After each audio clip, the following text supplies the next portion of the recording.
So kung hindi ganun kapit yung gulong ng mga sasakyan na dadaan dito, ay siguradong dudulas dahil nga sa pag ganun na yung tulay.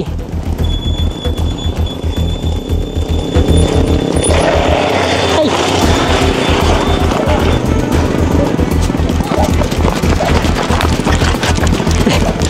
Ingat sir, ingat! Ay, nadalas-das. Nakita nyo naman kung gaano kadelikado itong tulay. Grabe. Okay ka lang, sir? Ingat, sir. Madulas masyado. Hindi natin inaasahan na sa kalagitnaan na itong ating pagre-record ay may sesemplang na motor. Buti na lang at naapak yung kanyang isang paa at hindi siya bumaliktad, tumambling dito sa may tulay. Grabe, oh. Tingnan nyo. Kayo na, okay lang kayo, Nay? Tagang saan po kayo, Nay? Sa Mukayo.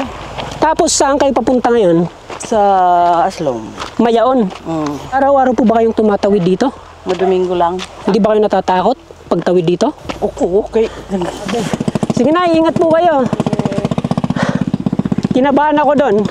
Kasi nakita nyo naman na posibleng tumambling pababa yung motor kung hindi niya nakontrol sa pamamagitan ng kanyang paa. Bagamat delikado, mas pinipiling dumaan ng mga motorista dito dahil nga sa ito lang, yung tanging tulay na nag-uugnay dito sa Barangay Sibulan at dito sa Barangay Mayaon ng Montevista. So yung mga mabibigat na sasakyan na kailangang tumawid dito sa magkabilang bahagi na itong bayan ay kailangang dumaan dito sa may ilog. Ang mahirap dyan kung halimbawang mataas yung tubig kasi hindi talaga pwedeng makatawid dito sa baba ng ilog. Kaya buti na lang ngayon, pinayagan o hindi masyadong maigpit para sa mga dumadaang 4 wheels pababa. So nakakadaan pa rin yung mga 4 wheels, 2 wheels dahil nga sa mas safe dito kumpara dito sa baba sa may ilog. At ongoing rin yung construction dito sa detour at sa gagawing bagong tulay. Kaya eto lang yung talagang pwedeng madaanan ng mga tao at motorista.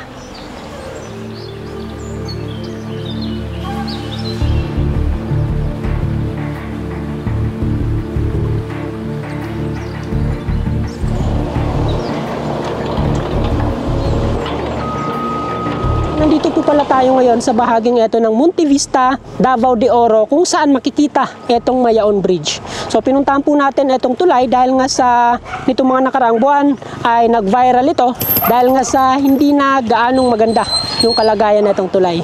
Nakita nyo naman. So bababa dito yung mga motor at aakyat papunta doon sa kabila na itong tulay. Hello.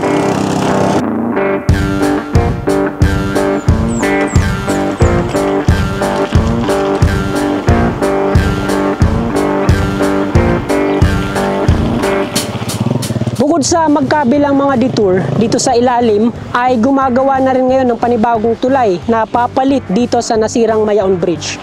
Kaya ilang metro lang mula dito sa tulay, makikita natin ang maraming mga truck, bulldozer, excavator dahil nga sa ongoing na yung ginagawang konstruksyon dito sa bagong Mayaon Bridge. So dito daw gagawin sa kabila, sa tabilang netong nasirang tulay, yung bagong tulay na madadaanan ng mga motorista. Napakahirap kasing tumawid dito banda, lalong-lalo na kung yung sasakyang dadaan dito ay yun yung mga mabibigat. Halimbawa na lang yung mga 6-wheelers pataas. Bawal na bawal dumaan dito dahil nga sa baka tuluyang bumigay etong tulay.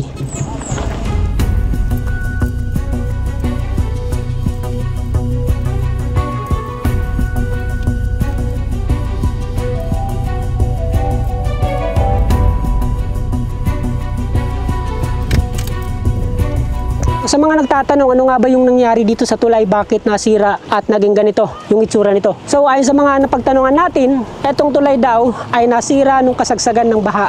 Yung kabilang pundasyon nito ay hindi nakayanan yung mga debris, yung lakas ng agos netong ilog. Kaya eto yung nangyari, nasira, lumundo at ganito na yung naging itsura netong tulay.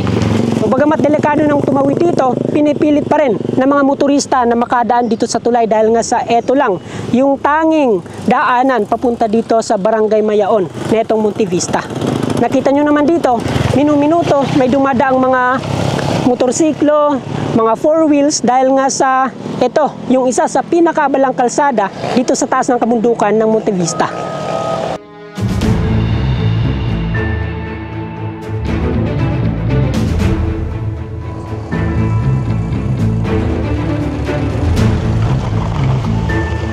So bagamat kakaiba yung itsura na itong tulay, ay hindi naman ito yung ating destinasyon ngayong araw kasi mula dito sa bahagang ito ng Montevista ay magta-travel po tayo ng halos 2 oras papunta naman dun sa kabilang kabundukan kung saan makikita yung Talaingod at Kapalong. Nakita kasi natin nitong mga nakaraang buwan yung mga post tungkol dito sa lugar na talaga namang nakamamangha yung mga tanawin makikita natin dito. Kaya yun po yung alamin natin ngayong araw kung kumusta nga ba yung mga daanan papunta doon at kung ano-ano yung mga makikita natin.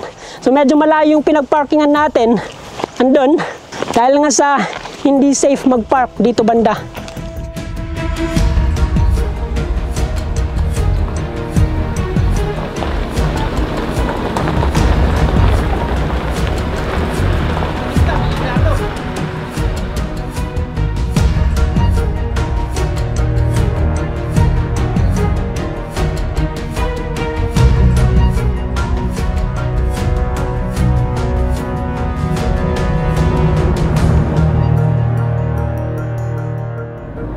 Sa mga first time na magagawi dito sa Mindanao, una nyo kagad na mapapansin ay yung kanilang malalapad na kalsada. Mula dun sa Surigao City, papunta dito sa Davao City, ay talaga namang malapad yung kalsada. Nasa 6 lanes at karamihan dito ay may center island na naghihiwalay sa magkabilang bahagi ng kalsada para hindi magkasalubong o hindi mag-counterflow yung mga sasakyang dumadaan dito. Grabe, nakaka-amaze lang tingnan. Etong mga ganitong kalsada ay matatagpuan natin sa Mindanao na hindi gaanong napag-uusapan o hindi gaanong nakikita ng mga kababayan natin, lalong-lalo na yung mga nasa labas ng Mindanao. Sa Luzon kasi, malapad yung kalsada pero madami na din yung mga sasakyan kaya ganun din. Mahirap din mag-travel doon kahit na mayroon kang sariling sasakyan. Dito sa Mindanao naman, mayroon ka lang motor, tricycle, ay walang problema yung pagta-travel dahil nga sa hindi bawal dito yung mga tricycle, yung mga motor sa mga mala expressway na kalsada.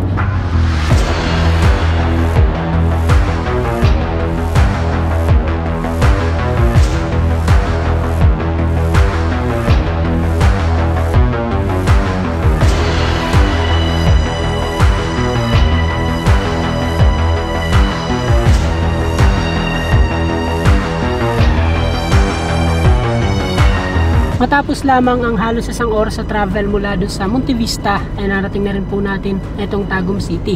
Meron namang ibang alternatibong ruta mula dun sa Montevista papunta dito sa Kapalong pero mas mabilis at mas safe yung kalsada dito sa may Tagum. Yung kalsada na magiging shortcut sana natin ay dun tayo dadaan sa may kabundukan pero ayon sa mga napagtanungan natin ay hindi pa daw sementado yung ilang mga daanan. Medyo maiksi, yun nga lang matatagalan tayo dahil nga sa rough road at hindi tayo sure kung makakatagos tayo papunta dito sa Kapalong.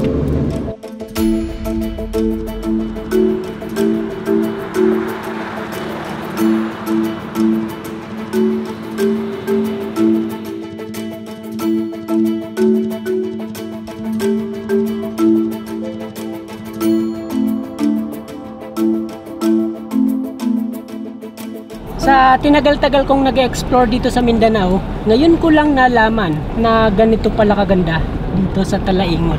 Kaya pala popular itong lugar sa mga motorista na mahilig magbiyahe tuwing linggo. So dito, araw daw ng linggo at saka Sabado, ay madami yung umakyat dito sa kabundukan.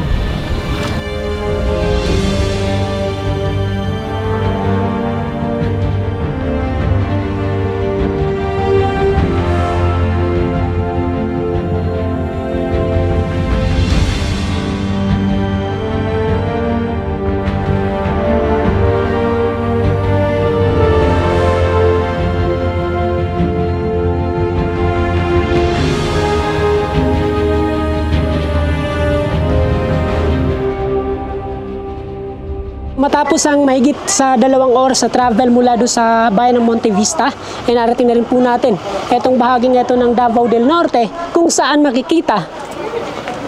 Tingnan nyo naman. Etong napakagandang view.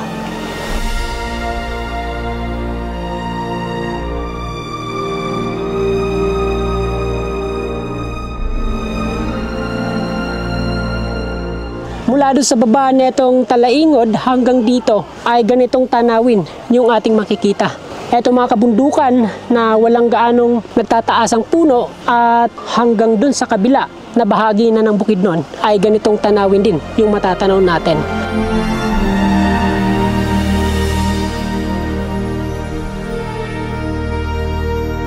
Dito sa Talaingod, ano yung maraming tribo na nakatira? Manubo. Yung mga lumad, saan yun? Sila, lumad. Tatlo kasi yung tribo ng Ata at Manubo, Dibabawon, tsaka... Kasi ito isa? Mandaya. Oo, Mandaya. Tapos silang lahat lumad. Lumad. Term na lumad, ibig sabihin, taga dito talaga ba? Lumad. Tulad sa amin, doon sa Leyte, ware-ware, mga ganun. Lumad. Ayun, intindihan ko na.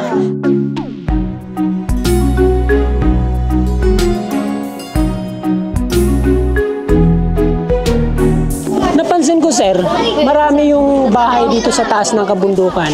Ganito ba yung karaniwang mga bahay ng tribo nyo? Ganun. Ilang kabahayan po ba yung nandito sa taas ng bundok? Mga 22. Di ba yung ibang mga bahay gawa sa light materials, hindi ba sila nasisira kung halimbawang may malakas na hangin, ganun? Dili man sir. Ligon man po ang mga bahay dito.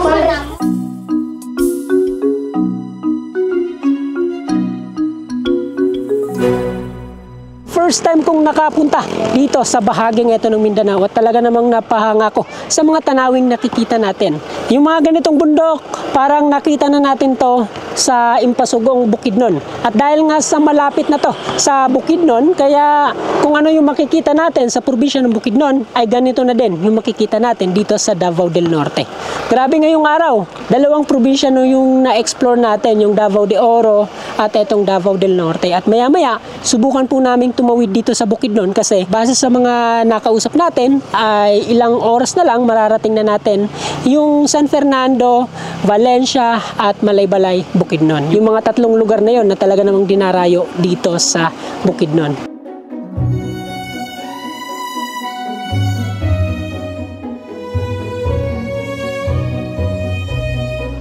Dahil sa taas na itong lugar, kaya makikita po natin itong tower ng radyo na nakapwesto para nga ma-cover yung mga bayan na nakapalibot dito sa Talaingod. So maliban dito sa tower ay makikita na rin po natin yung ilang mga cell site na naandito din sa taas na itong mga kabundukan. So kung gaano kataas yung kinatatayuan na itong mga kabahayan ay ganito din kataas yung pinagpupwestuhan ng mga ganitong aparato na makikita lang din natin sa mga nagtataasang kabundukan. Siyempre, mas mataas na lugar, mas marami o mas malawak na coverage yung mararating ng mga ganitong estasyon.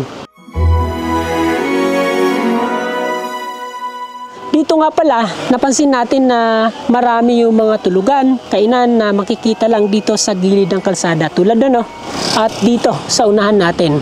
Meron silang tinatawag dito na kampsara at yun yung makukulay na mga tipi house na nandito sa taas netong bundok.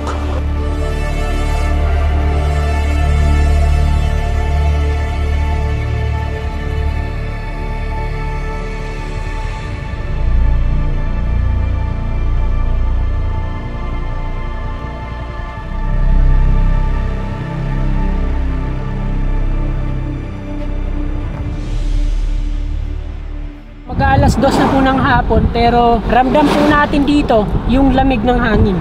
Dahil nga sa taas na itong lugar, kikita nyo naman nakakalula yung elevation dito kaya mararamdaman po natin dito yung malamig na temperatura.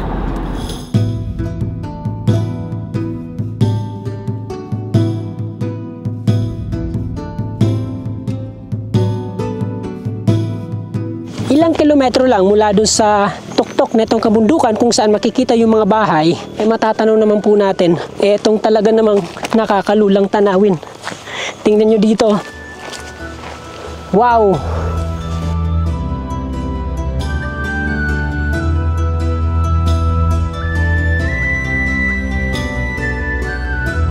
Ito yung hindi alam ng karamihan dito sa Mindanao, na sa bahaging ito ng Davao del Norte, malapit dito sa boundary ng Bukidnon, makikita o madadaanan natin etong ganitong lugar.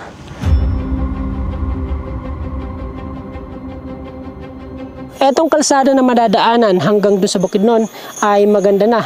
Passable sa lahat ng klase ng sasakyan, mula sa motor, sa four wheels, hanggang sa mga truck. Kaya makikita natin dito, makakasalubong natin dito, yung mga iba't ibang klase ng sasakyan na dumadaan mula sa Tagum City at tumatawid papunta dito sa Bukidnon. Kasi ito yung isa sa mga pinaka-the best na ruta o alternatibong ruta na pwedeng madaanan ng mga motorista kung halimbawang tatawid sa magkabilang bahagi ng Mindanao.